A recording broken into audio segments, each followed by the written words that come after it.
Welcome to EPG Pathshala. I am Dr. Neeru Tandon from Department of English, VSSD College, Kanpur. We are dealing with the third paper, 19th century English literature. In it, the module, it is George Eliot's Middlemarch, and it has been written by Dr. Vandana Sharma. Middlemarch, written by George Eliot. The complete name is Middlemarch, a study of provincial life. It was published in 1871-72. Now, when we talk about George Eliot's Middlemarch, but I am starting with the novelist, I say Mary Ann Evans. Now, the thing is, why I am talking about Mary Ann Evans? Who is she? Let me tell you, Mary Ann Evans is her real name, and she has taken this pseudonym George Eliot. You might be remembering Charlotte Bronte, who has taken the pseudonym Currier Bell to publish her novels. The reason is same. Victorian society, which never welcomed women in the role of literateurs. Victorian society that considered that women have just two roles to play, that is, a wife and a mother.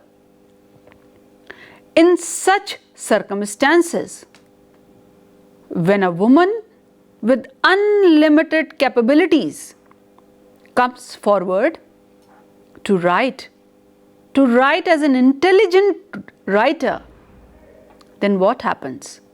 The first thing that she apprehends, that she is not going to be welcomed by the society. What will be the society's reaction towards the issues she is going to raise? That is a problem. And that problem was there with Mary Evans.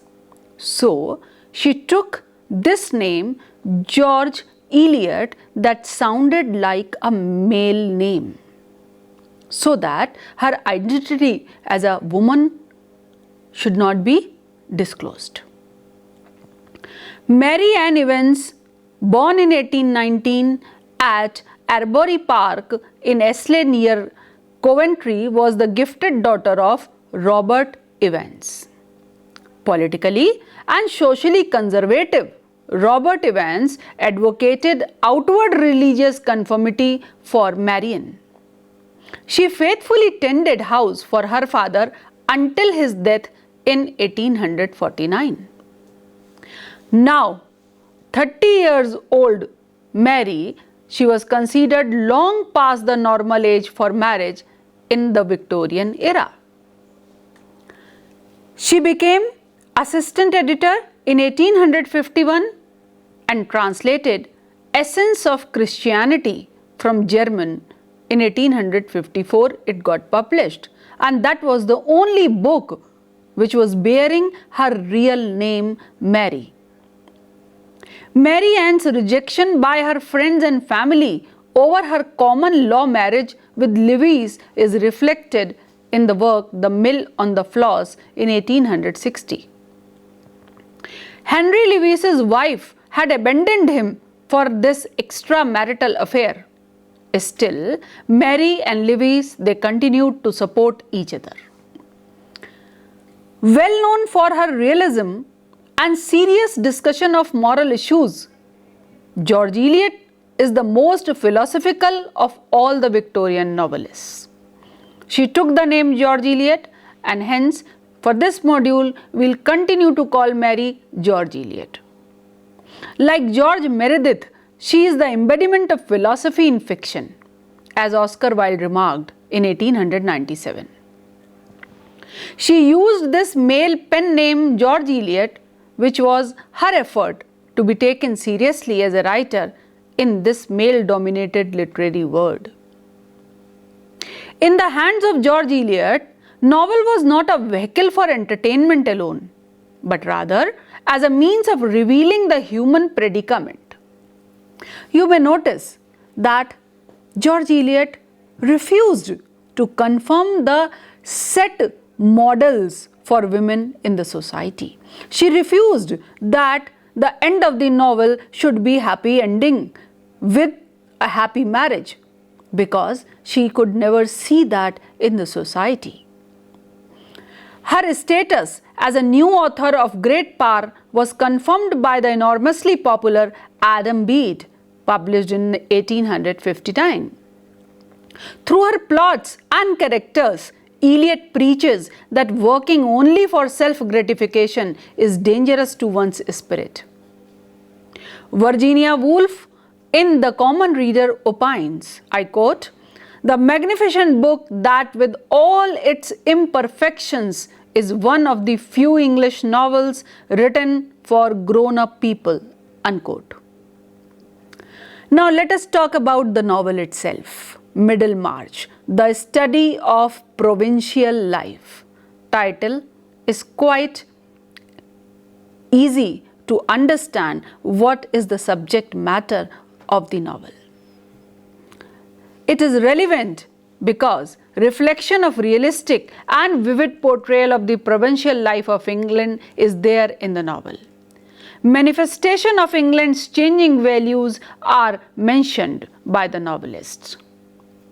Rosa Mary Ashton, in Introduction to Middlemarch, opines, I quote, "Middlemarch is above all about change and the way individuals and groups adapt to or resist change in their marriages, in their professions, in their family life and their social intercourse.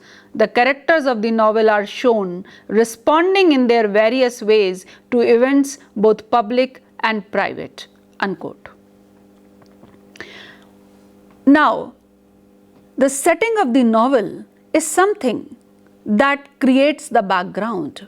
Setting of any novel is very, very important to create the impression that the author wants to convey. Setting of Middlemarch is concerned, then we can easily say that the action of the novel takes place in Middlemarch, that is the name of the place, or the neighbouring parishes of Tipton, Lowick or Freshitt.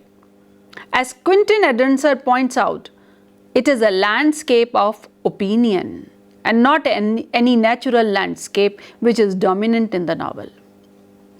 This novel was set in years preceding the Reform Bill of 1832. Now, why Eliot has chosen this particular period? That was a debate, because usually novelists either write about the contemporary society or they write or imagine something about the future. But why so? Why George Eliot did so? The answer was very well given by Ashton. It was said, I quote, "Eliot's purpose in setting her novel 40 years prior to the time she wrote it was to adopt the role of imaginative historian, even scientific investigator, who seeks to analyze recent political and social changes by means of the particular human stories she tells, by weaving together several strands in such a way that an individual's lot is seen to be affected by those historical changes as they happen," unquote. Any novel is known by its plot, and the Middlemarch plot is really strong. It tells the story of life in a small rural English town in the early 19th century. The novels highlights many scandalous topics as suspected murder, infidelity, secret past, gossip, politics and family feuds. But this particular novel's plot expresses it most probably the best way. Dorothea is the main character in the novel, who marries Reverend Edward Casaubon, an elderly priest, only to learn that he is not the real scholar. Rosamond Vincy has set her sights on Tertius Lydgate, the new doctor in town. Mary and Fred have been in love with one another since they were little children. Dorothy at the end of the novel decides that a chance at love is more valuable than riches. Many scandalous topics are covered by the novelist in this novel, including suspected murder, infidelity, secret past, gossip, politics, etc. The developing relationships of four couples form the backbone of the novel as these young people learn to relate to each other and the world around them. A common accusation leveled against it was its morbid, depressing tone. That, according to some critics, it is a limitation of the novel. That the novel is morbid, it is depressing. Many critics did not like Eliot's habit of scattering obscure literary and scientific allusions throughout the book. In their opinion, a woman writer should not be so intellectual, and she is supposed to write about marriage, love, and man-woman relationship only. Eliot hated this silly women novelist tag. In the Victorian era, women writers were generally confined to writing the stereotypical fantasies of the conventional romance fiction. But George Eliot, she broke those particular set traditions and come up with an intelligent novel known as Middlemarch. Moreover, Eliot's many critics found Middlemarch to be depressing because Eliot refused to bow to the conventions of happy ending. Her views about marriage were definite and she expressed them in her own way. According to her, an ill-advised marriage between two people who are inherently incompatible never becomes completely harmonious. Such is the case in the marriages of Lydgate and Dorothea. Dorothea was saved from living with her mistake for her whole life because her elderly husband dies of a heart attack. Lydgate and Rosamond, on the other hand, married young. Eliot's refusal to conform to happy endings demonstrates the fact that Middlemarch is not meant just for entertainment. Two major choices for life govern the narrative of Middlemarch. One is marriage and the other is vocation. Short romantic courtships lead to trouble because both parties entertain unrealistic ideals of each other.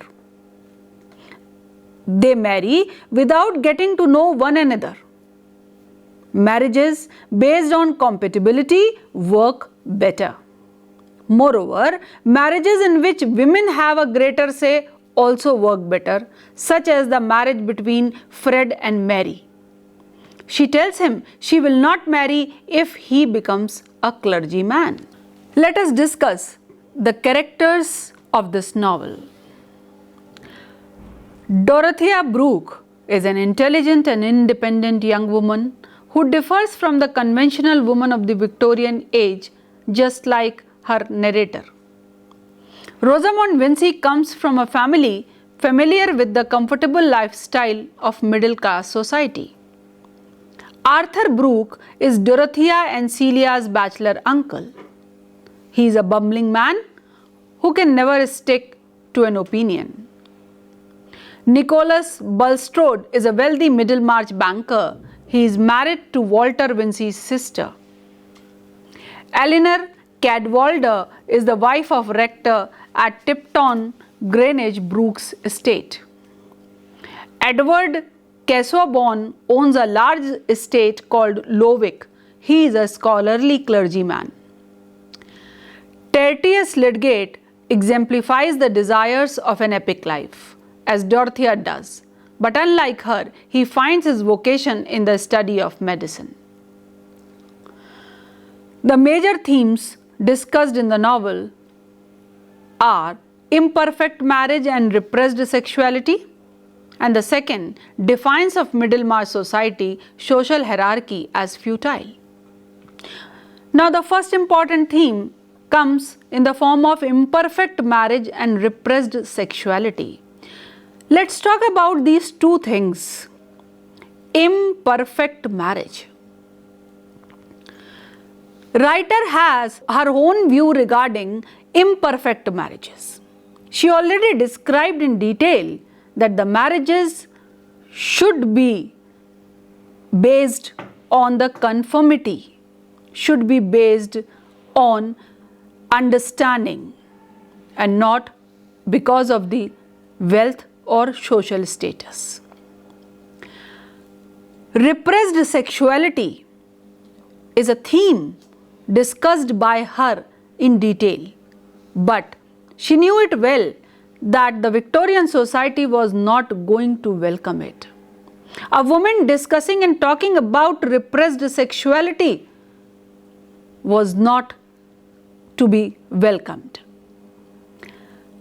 In the novel, Dorothea's marriage to Casaubon was a mismatch.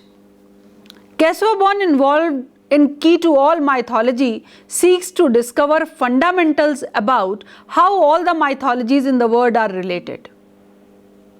She meets Ladislaw, Casaubon's cousin. Her character oscillates between Casaubon and Ladislaw.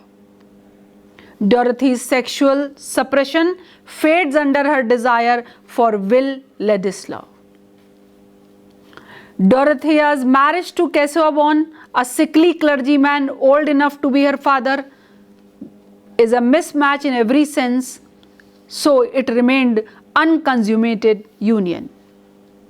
Her husband, her sexual companion, is much older than she is, and he seems least interested in any sort of physical aspect of their marriage. Casaubon's disinterest can be seen during their honeymoon in Rome. He is mostly involved researching his Key to All mythologies in the Vatican library rather than enjoying the company of his new young bride. As a result of this, she recognizes her sexuality not by herself or by her husband, but by Ladislaw, Casaubon's cousin, who made her realize that she is a woman and a woman is important for herself as well. Unlike her marriage to Casaubon, her union with Will is consummated, as they both give birth to a son. Her husband, Will, does what Casaubon could not do. He recognizes her sexuality and allows her to recognize it for herself as well. Most characters in Middlemarch marry for love rather than obligation, yet marriage still appears negative and unromantic. Marriage and the pursuit of it are central concerns in Middlemarch, but unlike in many novels of the time, marriage is not considered the ultimate source of happiness or the ultimate destiny of a woman. Debt appears throughout Middlemarch, and money often indicates elements of a character's personality. The plot is driven by characters worrying about money or asking others for money. The second major theme, known as defiance of Middlemarch society, social hierarchy as futile. The second theme, defiance of Middlemarch society, social hierarchy as futile, is there to be realized. The contrast between the genteel clergyman and reformed wayward underscores the futility of the social hierarchy. Negation of the predominant social reason and preference for a more modern, equitable union is felt. Dorothea's choice of marrying Will acts as a defiance of Middlemarch society. Marrying Will, Dorothea emphatically renounces her inheritance as she and Will declare their love for each other. Now just feel the difference. She says, I don't mind about poverty. I hate my wealth. We could live quite well on my own fortune. It is too much. 700 a year. I want so little. No new clothes, and I will learn what everything cost. Thereby, marrying Will, she defies all of Middlemarch society. She doesn't disregard Will's heritage, rather seems to revel in it. A lady who places love above wealth. A lady who could realize that she is compatible with Will as a partner, and she values their relationship to every extent. Now, writer has used motifs in epigraph. Each chapter begins with a small quotation or a few lines of verse known as an epigraph. These epigraphs work as a way of summarizing the following chapter and moving the plot forward. They also work to place Middlemarch into a larger canon of literary works. Eliot has chosen quotes a variety of writers such as Shakespeare, Dante, Chaucer, and William Blake. Eliot was charged with being too intellectual for a woman author, in part because of this learned nature of choosing quotations from these great writers. Many symbols are used, like the portrait of Ladislaw's grandmother. A miniature portrait of Ladislaw's grandmother appears several times in the text and is symbolic of Dorothea's future choice of giving up wealth for love. We have Raffles. The character of Raffles symbolizes the ominous return of the past. Most often, he appears as a lone black figure walking down the country roads and is described as a man of ill repute and questionable background, associating the danger of the past with the unsavory lower class. Two quotes from the book to make you realize, to give you feel of the language used by author. She said, I mean, marriage drinks up all of our power of giving or getting any blessedness in that sort of love. I know it may be very dear, but it murders our marriage. And then the marriage stays with us like a murder and everything else is gone. Unquote. Somewhere she says, but we significant people with our daily words and acts are preparing the lives of many Dorotheas, some of which may present a far sadder sacrifice than that of the Dorothea whose story we know. Unquote. Dorothea makes these comments to Rosamond at the end of the chapter 81. Dorothea believes that Rosamond is having an affair with Ladislaw, and this quotation shows how Dorothea believes romantic love and marriage are incompatible. By linking marriage and murder, Dorothea's quote supports the idea prevalent in the work that marriage is not always perfect or always a guarantee of happiness. The choice of the metaphor of murder is particularly interesting because she is speaking of Lydgate being under suspicion of aiding in the Raffles murder. Murder in the literal sense is already a part of Rosamond's married life. In her final thoughts at the end of the novel, Eliot shifts from third person to first person, plural, in order to present the moral of the story. The shift to the we breaks the rigidity of Dorothea's story being particular to the fictional world of Middlemarch and expands it to the greater real world.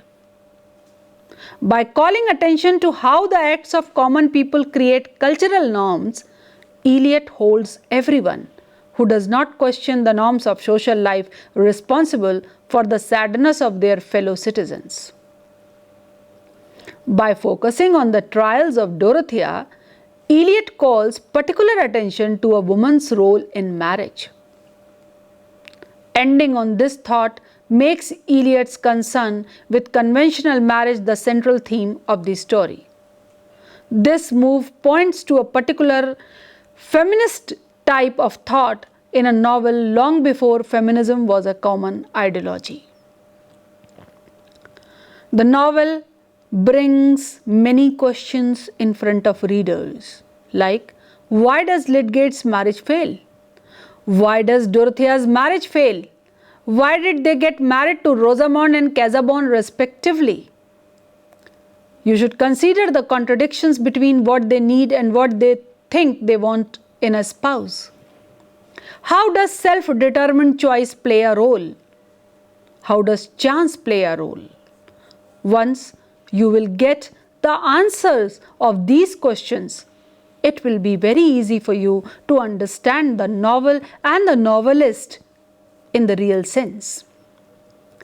To sum up, you should consider the novelist's courage as a woman to come forward for her folks, to come forward to express her thoughts so boldly regarding marriage and the willpower of woman. She talks about extramarital relationship, but I question, was it really an extramarital relationship? What she got out of that marriage?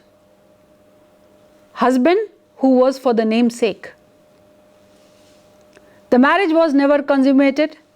The husband was never interested in getting that marriage a successful one. What else she could do? The person who could understand her comes forward, and she decides to leave all the riches for the sake of that person whom she was in love with. This story brings many questions in front of us to ponder and to answer. Thank you for visiting EPG Pathshala.